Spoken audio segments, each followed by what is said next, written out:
Now, there's still some other people joining, but I think we will go ahead and get started in the essence of time. So good afternoon, everybody. Welcome to the discussion on the OBBB Blueprint Tax Reform's Impact on the Construction Industry.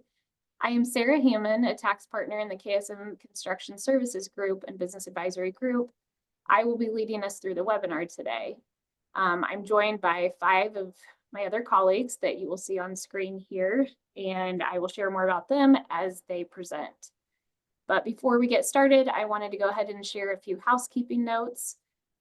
First, this webinar is being recorded, and the recording will be available on KSM's website for on-demand viewing soon after the webinar. You will also receive an email containing the on-demand webinar link and a link to download the slides after the event. This might be early tomorrow as well. Due to the volume of information we're trying to share today, we won't have time to get to questions. If you have specific questions to ask, though, we ask that you reach out to your KSM advisor or one of the panelists. We will have their contact information on the slides at the end. But this webinar does qualify for CPE. We use the Conference IO platform instead of the polling questions to track attendance. So please, excuse me, please join by logging in using the QR code or the website on the screen, and navigate to the Conference IO web address listed and choose the OBBB Blueprint Tax Reform's Impact on Construction Industry session. You can access this either with your phone or your computer. And while using this Conference IO, you will first check in and then enter code words that appear in the slides throughout the presentation. You must attend the webinar for at least 50 minutes and enter at least 3 of the 4 code words into the Conference IO to receive full credit. Please remember to select checkout at the end, at the conclusion of today's webinar, and then certificates will get emailed directly to you from Conferences IO in the next few weeks. We did want to take a moment to send a special thank you to our friends at the AGC of Indiana and CFMA of Central Indiana chapter for helping us share this important conversation today with the industry. With that, we will go ahead and get started. We've got our first code word to get that out of the way. Number 1 is 884. Again, you can use this QR code or this website. You will first check into the session and then click on the code words and put in 884. You will need to do 3 of the 4 of these. And if you're not quite logged in yet, maybe jot this number down on a piece of paper and you can enter it when you do get logged in. With that, we have a lot to cover. We are focusing on the topics in the OBBB that are most relevant to the construction industry. Topics are going to include qualified business income deduction, bonus depreciation, Section 179, Section 163J, long-term accounting, Section 174, qualified production property, new deductions with overtime and tips, qualified opportunity zones, some other miscellaneous tax provisions, and then, of course, we will end with the states. So with that, to get us started today, Ben Lyon is a tax partner in our Construction Services and Business Advisory Group. He will walk us through QBI, bonus depreciation, and Section 179. All right, thank you, Sarah. Hello, everybody. So the topics I'm going to cover aren't really anything that is necessarily new. These are more extensions of existing policies, but there are some wrinkles to this. So we're going to go through some of the planning opportunities that there might be for each of these categories, and also talk about some of the little nuances that you might want to think about as you're going through your tax planning for this next year. So to begin, the qualified business income deduction, just as a reminder to everybody, in 2017, with the Trump tax bill, they lowered the corporate tax rate for C corporations to 21%.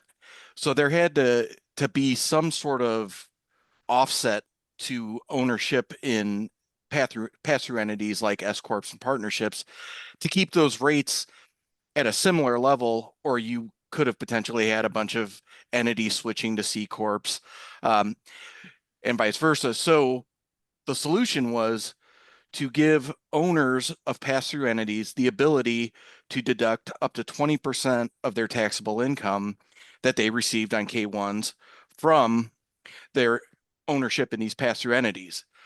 There are some limitations depending on how much you pay in wages or how much property you have in these entities. But essentially what this 20% deduction did was bring the individual rate on this income down to below 30% and make it very comparable to C corporations once you factor in the second layer of taxation. Some immaterial changes to the thresholds that are involved here, but the bigger point that I would make here is that now that we know that the QBID will continue, this is very taxpayer friendly, 20% deduction of all of your business income that you're getting from your K-1s potentially. But you have to be careful not to be limited. So there are ways that you can either aggregate different groups of businesses if you have multiple entities, or you pay payroll out of different entities or have property spread out through different entities to make sure that you're maximizing this deduction. So overall, for the construction industry, I would just encourage you to make sure when you're going through your tax planning that you're considering any limitations, so that if there's anything that you can do before you get to year end in order to utilize more of the QBID, that you'll be able to. Because it is a very powerful deduction, but you have to be able to qualify and not be limited based on some other things. So without getting too much into the weeds, you can just structurally, or by the way that you set up where certain things are located between your entities, you can maximize this. Another great tax planning tool that we're going to have available now, and we know that this is now in place 100%, is bonus depreciation. So if this tax bill had not changed or had not been passed, we were going to be seeing bonus depreciation continue to phase out, 40% this year and 20% in 2026, and then gone altogether by 27. So in the OBB, the big, beautiful bill, we take bonus depreciation back up to 100%. Unfortunately, if you did buy any equipment and place it in service before January 19th, it's not eligible for that. That kind of property would only be eligible for the 40%, but anything after January 19th that's placed in service, that's bonus eligible, is eligible for 100% depreciation. Now, having said that, there's a couple of interesting tax planning opportunities here. First of all, you may have the ability to eliminate or greatly reduce your taxable income just by taking 100% bonus depreciation, which is, unless you opt out of bonus, that is what is going to happen when you file your taxes in 25. But you have the ability to elect out of bonus by asset class. So that means that you could say, I'm going to take bonus on 5-year property, but on 7-year property, I'm not, because you want to manage your taxable income for whatever reason. The other very useful other planning tidbit in here that we haven't had in the past is that there is the ability to not opt all the way out of bonus, but just down to 40% as had already been set up for this year. So again, it's just another layer in the tax planning kind of pie here, but it is another way that you can try to really pick your taxable income target and hit it. The next thing we're also going to talk about here is depreciation related, and it's another very useful tax planning tip. And before we get to that, I do want to make sure that it's clear that the date of the binding contract is the key determining factor on this January 19th date. So it doesn't necessarily go just by placed in service date. You've got to look at the contract on what asset, when the asset was actually purchased, and that's going to be a determining factor in what date the IRS is going to consider that asset as being placed in service. So Section 179 is another powerful depreciation tax planning tool, but it's a little bit different than bonus in that Section 179 cannot be used to create tax losses. Bonus depreciation can take an entity into a tax loss, but Section 179 only allows you to take it down to zero. If there are officers with wages, you might be able to take it down lower than zero in some cases. But either way, that's one of the big distinguishing factors here is that you can't use 179 to generate further losses. The nice thing about this bill is that we not only have an increase in the total amount that's eligible for 179, we also have an increased phase out. So you can add up to $4 million of assets throughout the tax year and still be able to expense up to the $2.5 million maximum before you start running into any limitations. And that 4 million that's going to be going forward is an increase from 2.5 million from where it was before.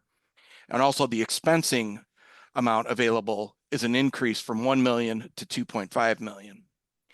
And this is for anything placed in service during 2025. This doesn't have the same limitation of January 19th like the bonus assets do. So really, when you're going through your tax planning, there's a couple ways to carve up your depreciation to really try and get your taxable income where you want it to be. It might be some combination of 179 opting out of bonus to regular depreciation or to the 40% limit on one asset class of 5-year assets or 7-year assets or 15-year assets qualify. The main point here is that when you do your initial tax projections, you're going to have the ability to decide what your taxable income you want it to be, and you can kind of back into it trying to use any combination of these depreciation methods. So, from my perspective, I feel like I had pretty easy topics because they're all taxpayer friendly. They're all going to be very relevant to our contractors out there who are adding equipment and who are in pass-throughs, whether it be an S Corp or an LLC. I think the biggest thing to make sure of is that you're not going to be limited on your QBI if you don't have to be, and how to get your business set up the right way so that you can maximize that. But that's what I've got for tax planning. I'm happy to answer any questions for people because I'm going to be working with all my contractors on how to best use these tools as we get into the fall. So happy to help anybody. But I'm going to turn it back over to Sarah so we can keep this thing moving. Yeah, thanks, Ben. Next, I'd like to introduce Seth Sailors. He's a tax director in KSM's Construction Services Group and Business Advisory Group to discuss Section 163J and long-term contracts. So Seth, take it away. Thanks, Sarah. So today I'm going to cover Section 163J as well as some benefits on the taxation of long-term contracts. So there were some taxpayer favorable changes in the way of 163J and interest expense deductions. And some of those being a little bit of the background, interest expense and deductions were limited under the prior tax law to the sum of business interest income of the taxpayer plus 30% of adjusted ATI or adjusted taxable income for the year, as well as floor plan financing interest of the taxpayer. There was an exclusion available for small business taxpayers with average of $31 million or less of gross receipts, which allowed them to bypass having to deal with this limitation. So the good thing being the new OBBB makes a taxpayer-friendly modification by permanently restoring the pre-2022 approach to computing adjusted taxable income, or ATI, as EBITDA versus just EBIT, meaning that the ATI is no longer reduced by depreciation and amortization. So that's a big benefit for people that were limited in their interest deductions previously, as now they'll be able to add the depreciation and amortization back, which will allow for a larger deduction, hopefully. And this is effective for tax years beginning in 2025 and forward. One of the more impactful OBB changes related to contractors is the expansion of the completed contract method under Section 460. So a little bit more background. So previously, completed contract method was limited to buildings with 4 or fewer dwelling units. Think of homes or very small dwelling units. While buildings with greater than 4 dwelling units were essentially bifurcated or split into recognition on 70% on the percentage completion method and 30% on completed contract. So this bill allows now the units with 4 or more dwelling units are now considered residential, which means they can be taken under completed contract method. So this applies to any contracts entered into during the first taxable year beginning after July 4th of 2025. So for most calendar year taxpayers, that's going to be the 2026 tax year. Some projects that might qualify would be high-rise condos, large multifamily projects, prisons, long-term care facilities, and dorms. These projects, again, previously were required to use in large part the percentage of completion method and are now eligible to use the completed contract method. Another change relates to the small contractor exemption. So under the previous law, certain small business taxpayers are exempted from using the percentage completion method if they meet the 2-part test, that they are under 31 million in gross receipts, and the contract is estimated to be completed within 2 years beginning at the time of the contract commencement. However, the OBBB extended that time period to 3 years, which will allow a lot more contractors to qualify, the small contractors to qualify to be exempt under those methods. Just a couple more things to note before I throw it back to Sarah. So subcontractors can also qualify for these residential jobs. So think electrical, HVAC, plumbing may qualify as well if they're working on residential jobs. It's not just limited to the general contractor. Obviously, some of the benefits include deferral of income until substantial completion on the projects. Also, simplified tax compliance in regards to the need for look-back calculations. And obviously, it's a wider eligibility for both general and specialty contractors to choose their specialized accounting methods to defer income. So that's what I've got, Sarah. So I'll kick it back to you. Thanks, Seth. Next up, I'd like to introduce Tim Mosier. He's a tax director in KSM's Federal Tax Services Group. And he's going to talk to us about something that I feel like is getting a lot of buzz in this, and that's Section 174 and then qualified production property. Thanks, Sarah. So we'll start off talking about Section 174. And just to recap things in case you're not familiar or it's been a while since you've heard this topic, Section 174 relates to research and development expenses. And I think it's also important to note that the term R&D is very broad. I know that a lot of people in construction might not think R&D applies, but it is something that can be relevant to the industry. So the old law was that beginning in 2022, if you're a calendar year taxpayer, you were required to capitalize both domestic and foreign research expenses. What changed is that the new bill allows you to deduct domestic research expenses for tax years beginning after 2024. So 2025, you no longer have to capitalize domestic research expenses. Not only that, but you also get the opportunity to accelerate your unamortized expenses from 22, 23, 24. And we'll talk in the next slide a little bit more about the options that you have there. There's going to be a few options that you can use to try to plan appropriately.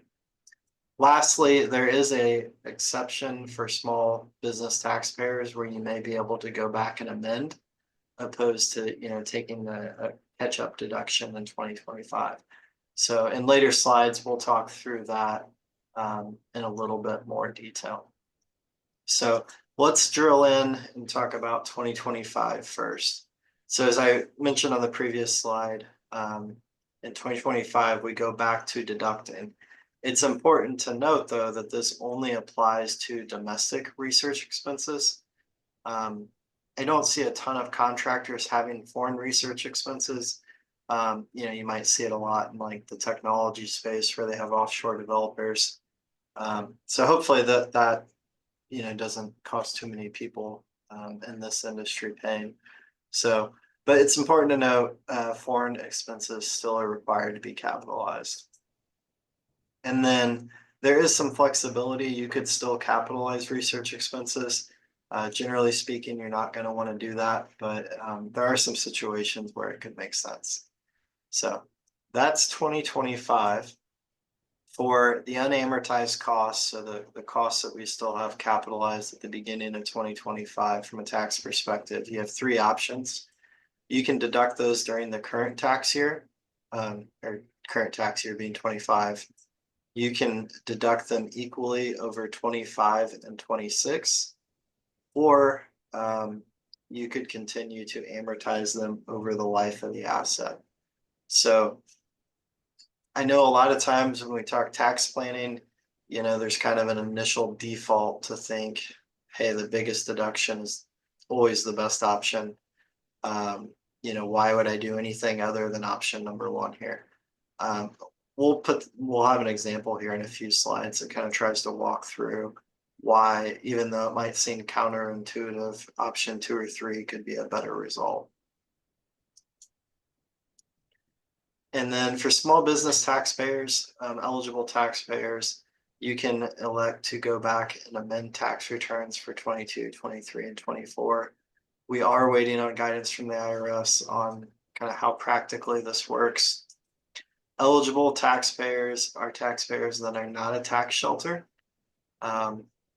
What is a tax shelter is beyond the scope of this discussion, but it is important to be aware of. And then you have to have less than $31 million of gross receipts based upon a prior 3-year average. So that for calendar year taxpayers would be based upon 22, 23, and 24. I also want to highlight that if you are an owner in multiple businesses, you do have to consider whether aggregation rules apply, and you may have to combine those gross receipts. So we can't just default to looking at a single entity. We do have to consider that there might be other related parties. So some factors to consider here in determining, do I want that deduction in 25? Do I want it in 25 and 26? So the things to think through would be any ownership changes. I talked to someone today who was having an ownership change. So, if you took it in 25 and 26, who gets the benefit would be different versus if you just took it in 2025. If you're a pass-through entity, the marginal tax rate year by year, it could be different. You would want to try to not take the deduction at a low marginal tax rate. This could impact your 163J limitations that Seth talked about. And then, the other thing to be aware of, you generally don't want to create big NOLs or suspended losses. So if you see that taking the deduction all in 25 would create a big loss, it might make sense to spread it. Here's a very simple example. This kind of just looks at very basic facts, where we have $1 million of unamortized costs, $1 million of taxable income before the amortized costs in 163J. And we compare taking the deduction in 1 year versus 2 years. Well, what you can see here is, that spreading the deduction over 2 years actually resulted in a better answer than 1 year. So this is a very, very simple scenario. There's generally going to be a lot of other factors to consider, but I wanted to put some numbers to it and just kind of reiterate, the best answer is not always going to be to just take the deduction in 25. If you're one of those lucky small businesses that gets to go back and amend, there are a few other things that I would also think about. Is it really practical to file amended returns? If you have 30 shareholders or 30 partners that are getting K1s, and each one of those people has to file an amended return, that's going to be expensive. If you file in 45 states, that could be challenging. We also have to, unfortunately consider how long is it going to take to get the refund once you've filed the return. So, those would kind of all be negative factors that I just listed, but the other side is you do presumably get interest on the refund. So that would push you towards amending maybe. And then we'll talk about this more in a couple slides. This does impact if you claimed an R&D credit, and we'll walk through that on a future slide. So I threw a lot at you. I want to zoom out and just kind of focus on like, okay, if you're in the scenario where you've been capitalizing 174 costs, what do I need to do right now? Well, you're going to want to start to think through what's the impact going to be. Look back. If you're a small business, look back at the tax you've paid in the last few years. And then everyone, including small businesses, we're also going to look forward and kind of project what we think taxable income is going to be. And then we can start to look at, when is this going to be the most beneficial deduction for me? Depending on the answer that you arrive at, it may mean that you get to start changing your estimated payments for 2025. If you've been making payments based upon the assumption that these expenses were going to be capitalized, and now not only do I get to deduct them, but I get to, essentially write off the unamortized costs, that's probably going to have an impact on your estimated payments, and you can probably conserve some cash by reducing those. I also want to put a plug in here that if you're a C corporation, there is an ability to file for a quick refund to try to get back estimated payments if you're overpaid. It's something that can be done right after year end, and it's going to help you get cash back faster than if you waited for a refund on your tax return. So model it out. And then as you make third and fourth quarter estimated payments, think through how that's going to change that. All right. So every time I talk about 174 and the changes, I always get the question, well, does this impact the research credit? From the perspective of what qualifies, expenses, how the calculation is done, nothing has changed. The only thing that has changed is a slight nuance related to 280C. And 280C deals with the idea that I shouldn't necessarily get a credit for expenses and then also get to deduct the expenses. So historically, you've had two options. You could claim the full credit and then reduce your research expenses by the amount of the credit. Said differently, you basically pay tax on the credit. Or you could claim a net credit where you tax affect the credit at the C Corp rate.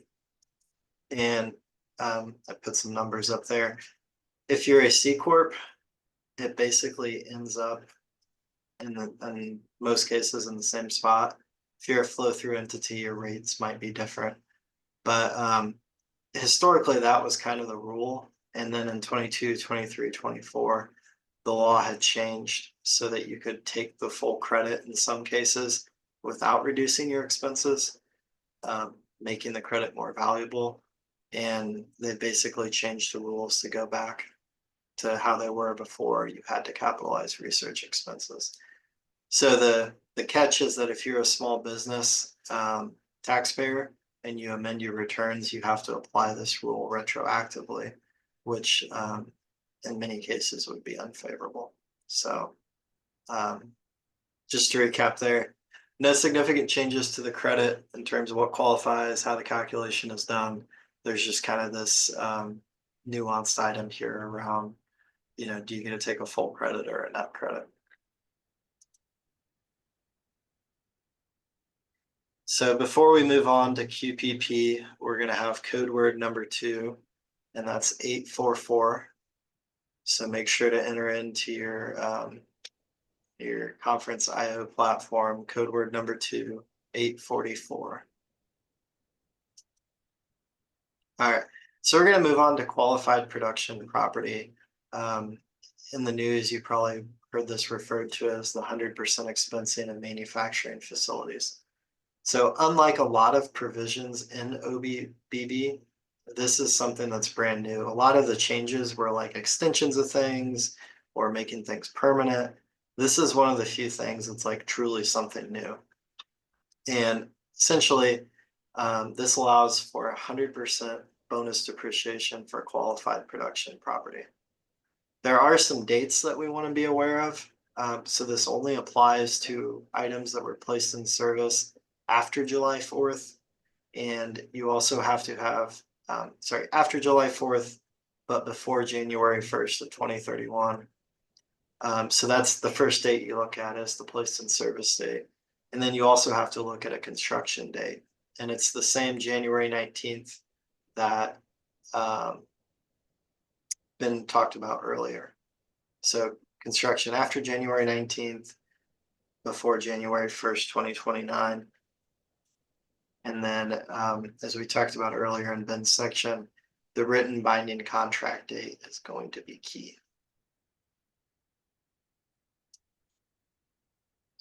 So what is qualified production property? Qualified production property is the non-residential property that's used by the taxpayer as an integral part of a qualified production activity. And we'll define what a qualified production activity is in just a minute. It has to be placed in service here in the United States. The original use has to begin with the taxpayer.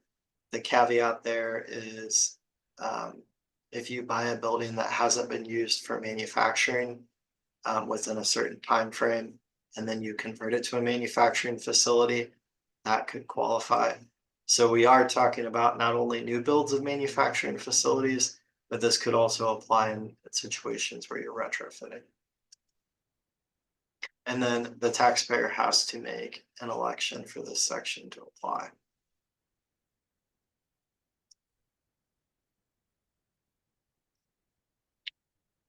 So within the rules, they very specifically define certain things that don't, or certain areas that don't qualify. And basically they're trying to carve out, like administrative space, areas not related to production. What's kind of curious is that they didn't address warehouses, which, is kind of an important part to the manufacturing facility. So it seems important that they left it out, but I think that's an area where we're going to have to get more guidance from the government. And then another thing that's really important to be aware of is that if you are the owner of the property and you are renting it, so you're not using it yourself, that does not qualify. And as we see it today, there's no carve out for like a self-rental situation, where you have a related party who owns the building and leases it to the manufacturing facility. So for people that this might apply to, you may have to think about how you structure it so that the person who is doing the manufacturing owns the building.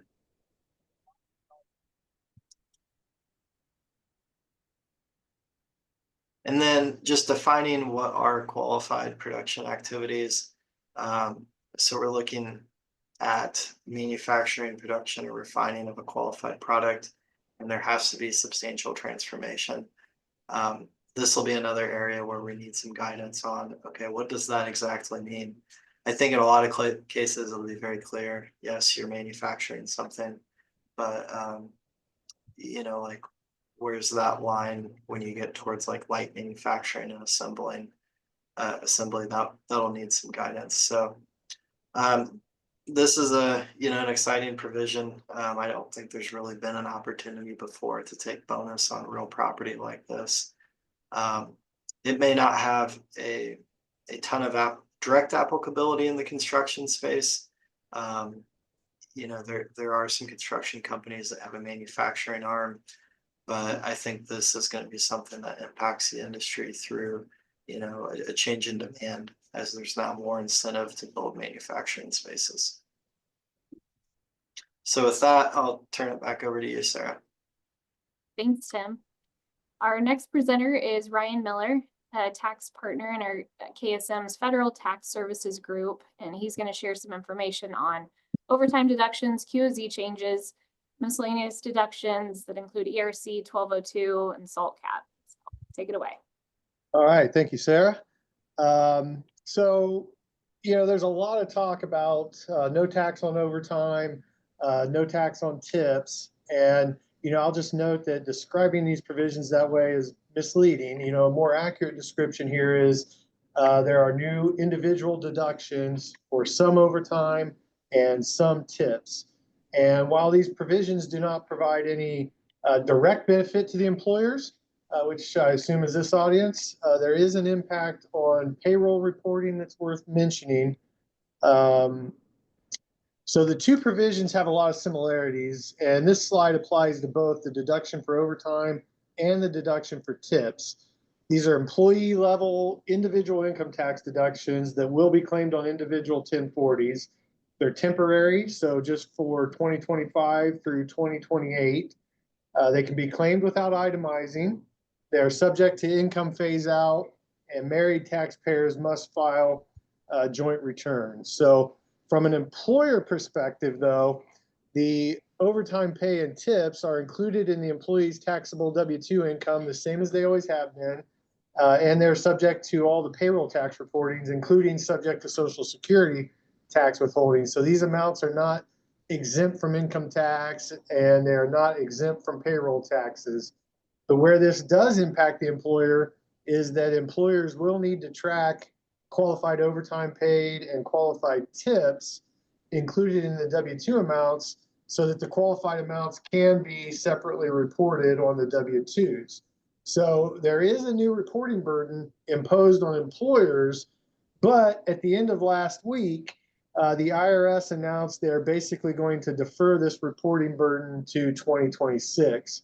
The IRS announcement states there will be no change to the withholding tables for 2025, and there will be no change to the reporting forms for 2025. So no change to the W-2, no change to the 1099 forms. So this will give employers time to prepare for the additional reporting burden that's going to kick in 2026. Now, it isn't clear to me how individual employees are going to claim the deductions for 2025 if the employers are not going to report the qualified amounts. But the IRS announcement said there will be additional guidance issued in the coming months. So presumably this additional guidance will allow some sort of approximation method for 2025, but we shall see. This slide has a little more information that is specific to the overtime deduction. You know, the maximum deduction is $12,500 or $25,000 if it's a joint return. You can see the deduction phases out when modified AGI exceeds certain thresholds. But most important to this audience is likely the definition of qualified overtime. So qualified overtime is overtime that is required to be paid by Section 7 of the Fair Labor Standards Act. So that's a federal law. So overtime pay that FLSA does not require is not qualified overtime for this purpose. So if the overtime is being paid pursuant to a labor union agreement or a specific state law requirement, but it wasn't otherwise required by the federal FLSA law, it may not qualify as deductible overtime for this purpose. And only the amount in excess of the individual's regular rate constitutes qualified overtime that could potentially be deductible by the employee. So the example here is an employee that is making $20 per hour. They work one overtime hour at $30. The qualified overtime is $10. The extra 50% component is not the full $30 the employee was paid for that one overtime hour. So that's a little bit on overtime. Tips this is a slide that has a little information that's unique to the tips deduction. I'm just going to quickly note that qualified tip income is limited to tips from occupations that customarily and regularly receive tips prior to 2025. The service is tasked with providing a list of qualified occupations by October 2nd. So we'll see what is on those, what's on the qualified list. I assume this audience deals with overtime on a pretty regular basis, but probably not tips. I wouldn't expect this audience's occupations to be on that list, but we'll see when it's issued.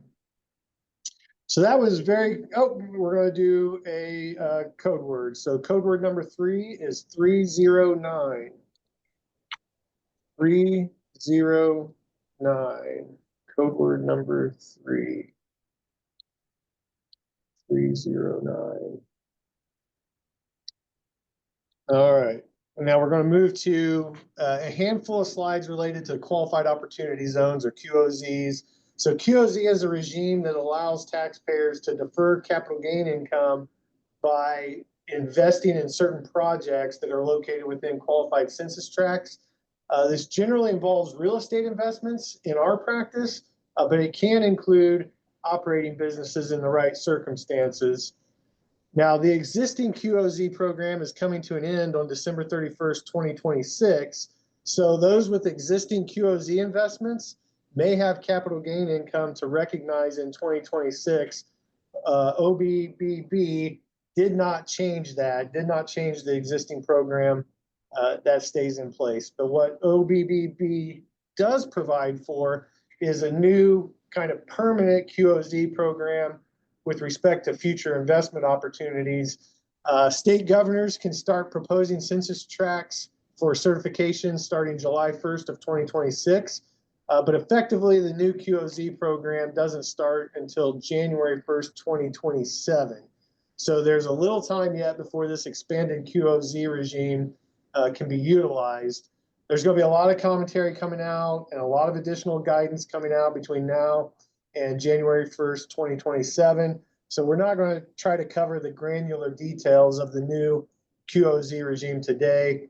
The next few slides will be helpful for you to review if you have a particular interest in the QOZ program, but look for more commentary and guidance in the coming months. We're just going to quickly go through the slides here. Under the new QOZ regime, the QOZ designations will be a little harder to get with stricter income poverty metrics, income and poverty metrics.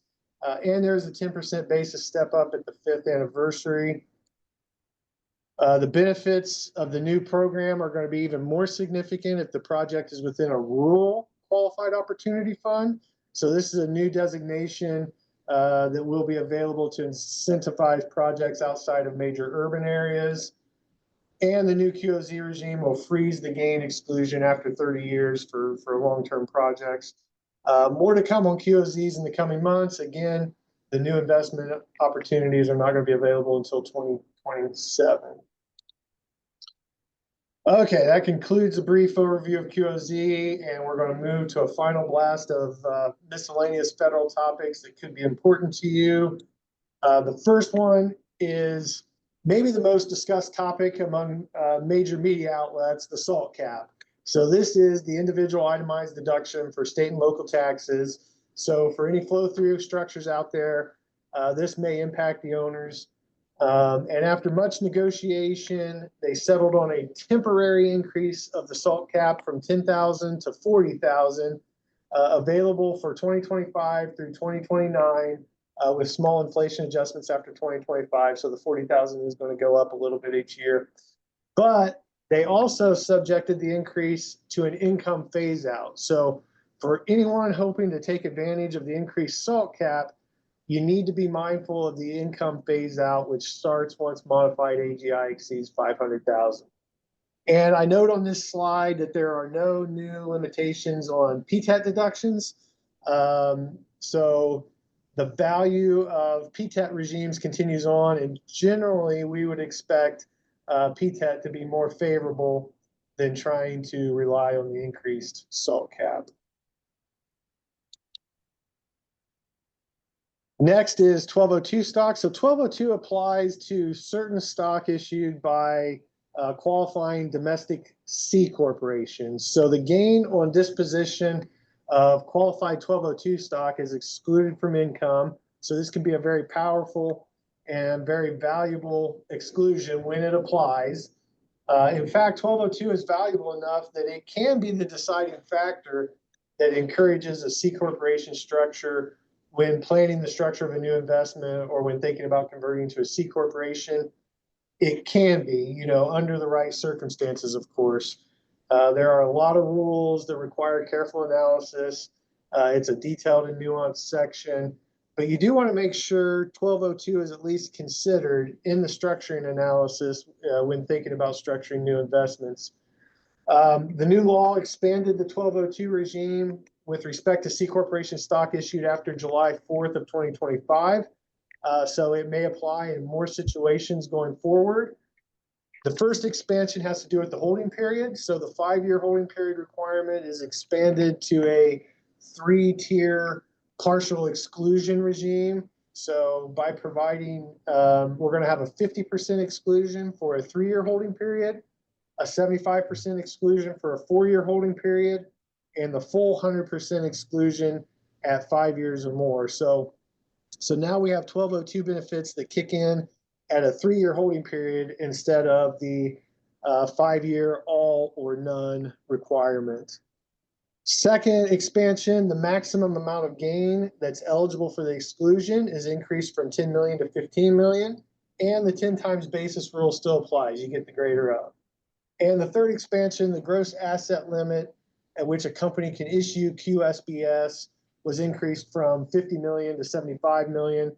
So there could be more companies eligible to eligible to issue QSBS stock if their gross assets are in that $50 to $75 million window. So obviously 1202 will not make sense for everyone, probably not even most.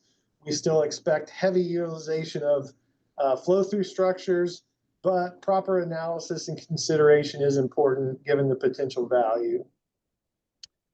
Moving on, ERC, the employee retention credit. The only thing I'm going to say here is for anyone that filed a refund claim for Q3 or Q4 of 2021, if you filed that claim after January 1st, 2024, that claim is going to be denied. So basically they accelerated the termination of the ERC program for Q3 and Q4 of 2021. And the last federal topic is energy credits. There were a lot of changes to energy credits, generally not favorable to taxpayers.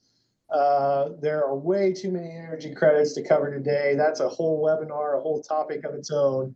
But the important takeaway is, if you are planning projects or have any plans to utilize any energy credits, you do need to review your specific facts and the specific credits you plan to take advantage of, because most of the IRA era credits, most of those IRA era energy credits are being terminated early. And for those that are not being terminated early, there's some new tighter rules in place. And that is it, I think. Yep, we are going to, I'm going to kick it back to Sarah. Thanks, Ryan. Our final presenter today is Stephen Royster, a tax partner in KSM's state and local tax group, to go over several state tax updates, or lack thereof, as I like to say, because I feel like uncertainty is always the name of the game with the states whenever there's law changes. So with that, Stephen, I will hand it over to you. Thanks, Sarah. And that's unfortunately a little bit true. But when we start talking about federal changes, our public service announcement today is just to don't forget about the states. So for those of you that don't know, when you are doing a state tax return, oftentimes you are beginning with a federal taxable income calculation. So what we have found through this whole process is generally we find people in one of two camps. They either think the big beautiful bill impacts every state return that they have, or others that haven't given it any thought or don't think it has any impact. And while there are states in both of those camps, the reality is there's a lot of variety in how the states interpret that. And if you look at this last bullet here, this is really what we're talking about. What date the state conforms to the Internal Revenue Code. So that is the essential part of where we are right now relative to the new federal legislation.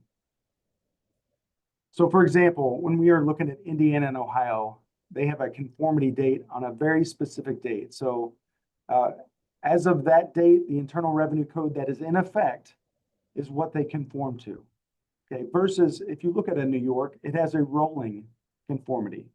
So as far as rolling conformity goes, that means as soon as that bill passed from a federal perspective, New York effectively changed all their laws as well to align with that bill. So, and then you have a kind of a third group, which is a lot of the states, which basically says, hey, you know, we like this federal government, we don't like this federal government, and they kind of pick and choose which provisions they like the best. So there's a level of complexity here, just when you start to look at the states and how they adopt the Internal Revenue Code, that's going to dictate whether or not the federal law changes actually impact the state tax calculations. And really what shouldn't be lost here is the fact most state legislative sessions have already closed for the year. The vast majority, there's less than 10 states that still have an open legislative body right now. And so to the extent they want to change, couple, decouple with whatever the federal changes are, that means they'd have to call a special session, or in a lot of situations, they will probably wait until next year to determine what to do. So we're in Indiana. So let's think about how Indiana works. Indiana has actually been business friendly, as you all know, for a while. So a lot of the federal changes from 2017, they actually updated to allow for the expensing of interest and bonus depreciation. We've always had our own separate calculation, so that's not going to impact our situation. Indiana's allowed for the deduction of the R&D expense, the 174 expenses. So some of these provisions really aren't going to modify or do anything to Indiana. And any of those new provisions, like the 168N and 174 that weren't contemplated as of January 1st, 2023, then they're not an adjustment in Indiana as well. So we fully expect Indiana to only start to look at changes that will impact taxpayers in the legislative session that begins in January. New York, on the other hand, though, they really need to get an idea and understanding as to what's going to impact them. Colorado is another state that has rolling conformity, and they've already released a budgetary item as to how much they think the federal legislation is going to cost the state. And so they're having to regroup and do their own number counting to figure out, okay, do they need to call a special session? Do they need to decouple from some of these federal provisions? What do they need to do? So why do you care about all this? Well, really, we care about this from a Q3 and Q4 standpoint for estimated tax payments, and ultimately leading into the 2025 extension payments. So even in a state like Indiana, where, you know, maybe net nothing has changed, we need to be mindful of the fact that for 2025, there may be additional expenses that are rolling into our federal taxable income number that we hadn't anticipated before. In those states, like the New York, all of a sudden, those numbers may be vastly different than what they had been before, just based upon these conformity items. So just be mindful of that for the Q3 and Q4 estimates and extensions. I mean, in reality, if you think about how this works, Indiana has allowed the deduction, for example, for R&D expense for the last few years when the federal government was making you claim it over a certain number of years. Well, now all of a sudden, the federal is going to have a true up, a large deduction. So Indiana is going to have an add back expense, add back of that expense that is going to create a mismatch that you might not be ready for. So just be mindful of that and know that there could be differences that were unexpected. With that said, to Sarah's point, a lot of things are changing. I mean, the federal, what are we, a little over 6 weeks since there was the federal change. So we got a lot of months ahead of us for the states to really adjust and determine what they're going to do at their level. Are they going to update their IRC conformity? Are they going to decouple from which items? And I think, as I recall, there's more than 100 tax provisions within the OBBB, such that there's different types of conformity. So we expect this to be the first of many webinars discussing the changes, especially from a state level, as they attempt to monitor and track what's going on from a federal standpoint. And obviously, they care most about balancing their budget. So to that end, stay tuned. There will definitely be more. And with that, I believe we have our last code word. But Sarah, I'll turn it back to you. Yeah, thanks, Stephen. The last code word is 517. Again, you need to have been on for at least 50 minutes and enter 3 of the 4 code words to get the CPE credit. I'll give everyone a chance to do that. In the meantime, I just want to thank all of the presenters for sharing their knowledge today, and also thank all of you guys for joining us. We know you have many choices these days with webinars, and we appreciate you taking the time to be part of ours. As a reminder, you know, we weren't able to take questions. We covered a lot of stuff at a high level, but we encourage you to please reach out to any of the panelists today or myself with specific questions, or the KSM advisor. You know, there's a lot unknown still and a lot of analysis to do, but especially quickly here as 9/15 approaches, as we consider the impact of some of these changes in quarterly estimates for this upcoming Q3 estimate that'll be due in the next month. So make sure you're in communication with your KSM advisor, and you know, feel free to reach out to any of us. CPE certificates will be emailed in the next few weeks to those that qualified, and then please make sure that you check out in the app before you leave. But thanks again for joining us, and we hope to see you at our next event.